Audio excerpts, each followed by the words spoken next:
Wasallam yang akan diberikan oleh Allah Subhanahu wa taala kebaikan di dunia dan sekaligus mendapatkan kebaikan di akhirat. Qalban syakira, orang yang oleh Allah diberikan hati yang pandai bersyukur, maka Allah sudah telah memberikan kepadanya kebaikan di dunia dan sekaligus kebaikan di akhirat.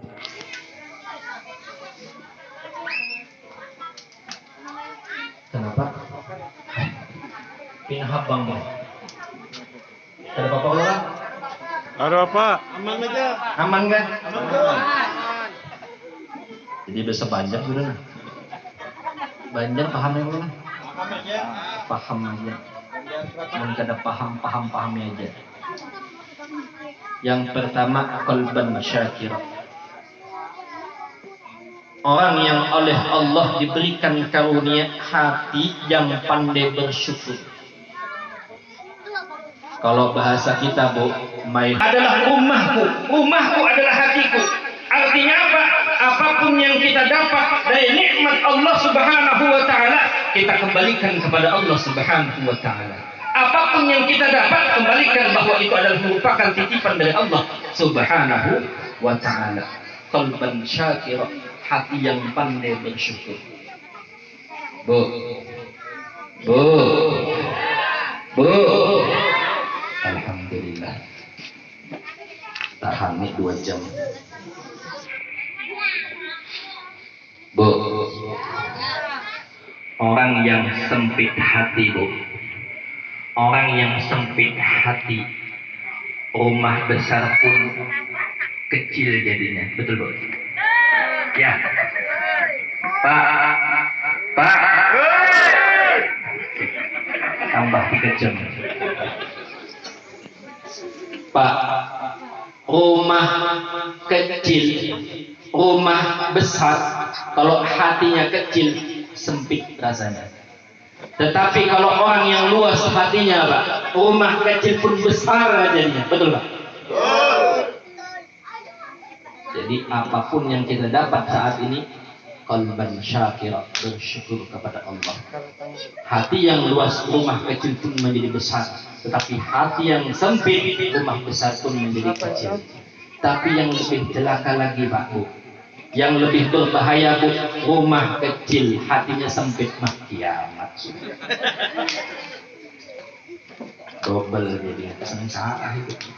Sudah kecil rumahnya, sempit lagi hatinya, kiamat. Ya. Qalban syakira, orang yang oleh Allah diberikan karunia hati yang pandai bersyukur. Ini yang pertama.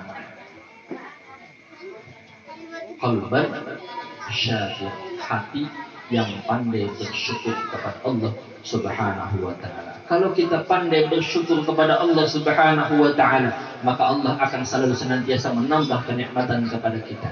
Semakin kita bersyukur, akan semakin ditambah oleh Allah Subhanahu wa taala. Tapi ingat, kalau kita ingkar akan nikmat daripada Allah Subhanahu wa taala, maka azab Allah sangatlah pedih. Sangatlah pedih. Tapi yang lebih celaka lagi, Bu. Nih, tapi yang lebih celaka, orang yang sempit hati biasanya tuh tidak senang melihat orang lain mendapat nikmat. Ya, Pak. Orang yang pandai bersyukur biasanya dia mensyukur nikmat yang Allah berikan dan pandai menjaga karunia yang Allah titipkan.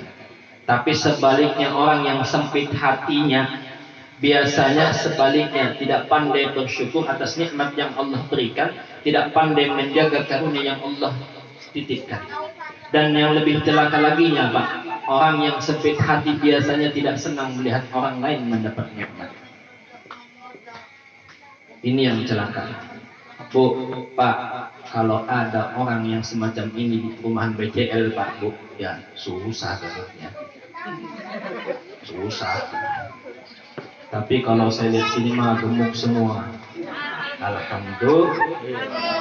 Artinya qalban syakir, orang yang pandai bersyukur semua. Orang yang dengki, hasad, tidak senang melihat orang lain mendapat nikmat. Tetangga baru beli sepeda motor, jatuh sakit. Tetangga beli motor jatuh sakit.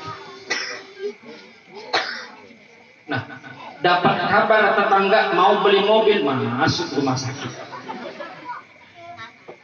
Di rumah sakit dengan kabar tetangga mau naik haji, mati.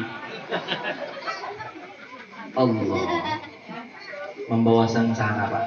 Sempit hati, dengki, tidak senang melihat orang lain mendapat nikmat. Ini ciri orang yang sempit hati. Nah, oleh karena itu bersyukurlah kita kepada Allah Subhanahu wa taala diberikan hati yang pandai bersyukur. Apapun yang kita dapat, kembalikan bahwa ini adalah merupakan titipan dari Allah Subhanahu wa taala. Sedikit banyaknya tetap kembalikan kepada Allah Subhanahu wa taala. Qalban syakira.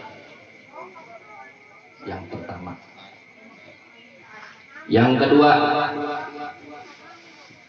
kata baginda Rasulullah sallallahu alaihi wasallam, 4 hal yang apabila kita diberikan oleh Allah Subhanahu wa taala, paling tidak salah satu di antaranya, maka Allah sudah memberikan kita kebaikan di dunia dan sekaligus kebaikan di akhirat. Apa itu? Walisanan dzakira.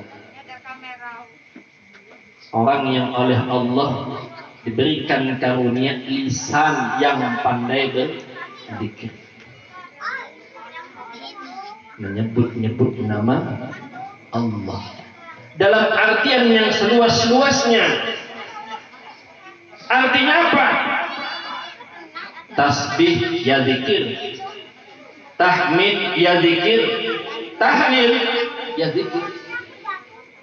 Bahkan ada fenomena lain yang apabila kita melihat tersebut, kita kagum kepada Allah Subhanahu wa taala, itu pun zikir. Contoh, kita melihat alam semesta raya, kita kagum kepada Allah, itu pun zikir, Pak. Zikir. Kita melihat bintang-bintang bertaburan di angkasa, kagum kepada Allah, itu pun zikir. Kebaikan. Kita melihat lautan luas biru membentang, kagum kepada Allah, itu pun zikir. Melihat gunung-gunung tinggi menjulang di awan, di angkasa, kagum kepada Allah, itu pun zikir, Bu. Bukan hanya tasbih saja yang zikir, melihat fenomena alam, kita kagum kepada Allah, itu pun zikir. Walisanan dzakira, orang yang senantiasa memanfaatkan lisannya untuk senantiasa menyebut-nyebut nama Allah, itu pun zikir. Itu pun kebaikan yang Allah berikan kepada kita, kebaikan di dunia dan sekaligus berbuntut baik pula di akhirat. Karena belum tentu kebaikan yang kita lakukan saat ini menurut kita baik akan berbuntut baik pula di akhirat, belum tentu. Walisanan dzakira, menyebut-nyebut nama Allah. Makanya digabung qalban syakira, walisanan dzakira. Penting orang yang pandai bersyukur, karena banyak di antara kita melihat di zaman sekarang ini, Pak, Bu, kita melihat banyak orang yang kaya harta tapi miskin hati, betul, Pak? Banyak kita melihat di zaman sekarang ini orang yang kaya harta tapi miskin hatinya. Miskin hatinya. Di tengah-tengah kekayaannya yang berlimpah, ia lupa bagaimana cara menjalankan belanja di jalan Allah Subhanahu wa taala. Ia lupa, ia habiskan hanya berfoya-foya untuk dunia. Bahkan orang-orang sufi menjelaskan tentang kaya ini ada 2 macam, kaya majazi dan kaya hati. Kaya majazi adalah orang yang selalu berkecukupan tapi selalu merasa kurang. Selalu mobilnya banyak, di mana-mana taksi. Tapi mobil juga, penting mobil. Ya. Menetes air liur, orang melihatnya saking banyaknya tuh mobil. Tapi dia masih merasa itu kurang, belum cukup. Tapi orang yang dikasih hati yang kaya, orang yang baik kita sebaliknya tidak pandai bersyukur atas nikmat yang Allah berikan, tidak pandai menjaga karunia yang Allah titipkan kepada kita. Dan yang lebih celaka, jangan sampai kita seperti ini dengki kepada sesama muslim. Tidak senang melihat orang lain mendapat nikmat. Hati-hati. Nah, oleh karena itu didampingi dengan walisanan dzakira, pandai-pandailah memanfaatkan lisan ini untuk senantiasa berpikir kepada Allah Subhanahu wa taala. Bukankah agama Islam mengajarkan kita kalimatut thayyibah? Kalimat-kalimat baik, kalimat-kalimat indah. Ketika kita berjumpa sesama muslim mengucap salam, assalamualaikum warahmatullah, menyebut nama Allah.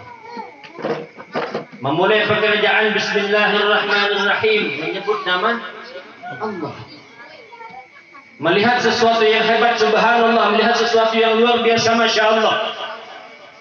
Terkejut, astagfirullah, mendapat nikmat, alhamdulillah, mendapat musibah, inna lillah wa inna ilaihi raji'un. Menyebut-nyebut nama Allah. Agama mengajarkan kita kalimatut thayyibah. Dimanapun, siapapun, kapanpun boleh zikir kepada Allah Subhanahu wa taala. Asal jangan di toilet tuh ya. Jangan di WC. Bahkan agama kita mengajarkan ibadah itu ada 3 tingkatan. Ibadah yang pertama ada ibadah yang berat, modalnya pun besar. Membangun masjid, ibadahnya berat, modalnya pun besar. Ya Bu, bangun masjid. Berangkat haji, ibadah berat, modalnya pun besar.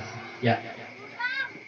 Membangun majelis taklim, ibadah berat, modalnya pun besar. Tingkatan pertama. Ibadah tingkatan yang kedua ada ibadah yang berat, namun modalnya ringan. Apaan? Bu, apa Bu? Ibadahnya berat tapi modalnya ringan, Bu. Ibu bisa pilih deh mau ibadah yang pertama, kedua, atau yang ketiga. Yang pertama udah kita sebutin. Yang kedua ada tingkatan ibadah yang berat tapi modalnya ringan. Puasa. Puasa, Bu. Puasa. Yang berat bukan menahan haus dan laparnya yang berat, tidak. Tetapi menahan hawa nafsunya itu yang berat. Ketika kita puasa, kita sanggup menahan haus dan lapar. Kita sanggup menahan itu.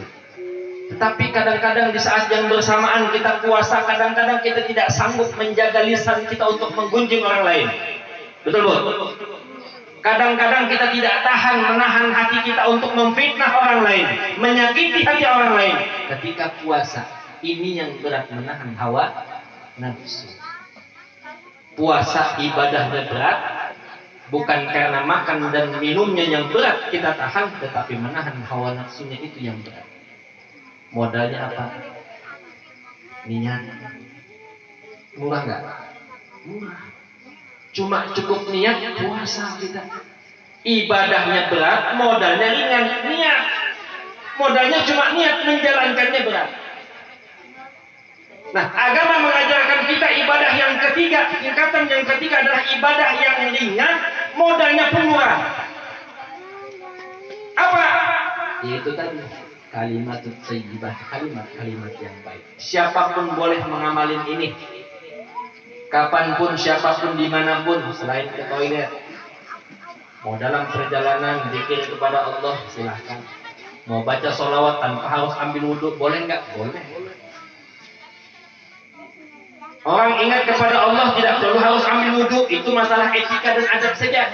Boleh nggak? Boleh. Ibadahnya ringan, modalnya pun murah tanpa harus ambil wudhu. Sholawat, tunggu ya, aku mau wudhu dulu. Enggak perlu. Ibadahnya ringan, modalnya pun murah. Kemana-mana kita basahi lisan kita untuk senantiasa ingat kepada Allah Subhanahu wa taala. Terbanyak sholawat kepada baginda Rasulullah sallallahu alaihi wasallam. Nah, ini yang ke